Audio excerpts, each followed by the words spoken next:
মুহূর্তের যা গুরুত্বপূর্ণ আপডেট রয়েছে, নিম্নচাপ বা ঘূর্ণিঝড়ে একটা পরিবর্তনের সম্ভাবনা রয়েছে।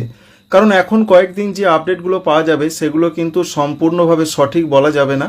বিভিন্ন সময় বিভিন্ন রকম আপডেট আসছে এবং যেটা প্রধানত জানা যায় যে এটা 27-28 তারিখে আছড়ে পড়ার সম্ভাবনা, তার 3 থেকে 4 দিন আগে মোটামুটিভাবে বোঝা যেতে পারে সেটি কোন জায়গায় যেতে পারে।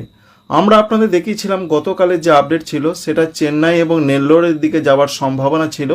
বর্তমানে আজকে তার কিছুটা পরিবর্তন দেখতে পাওয়া যাচ্ছে। যেটা দেখতে পাওয়া যাচ্ছে একটু উত্তরমুখী হয়ে সেটা অন্ধ্রপ্রদেশের বিশাখাপত্তনম সংলগ্ন জায়গার দিকে তার বিস্তারটা রয়েছে এবং ওই দিকে আছড়ে পড়ার একটা সম্ভাবনা থাকছে।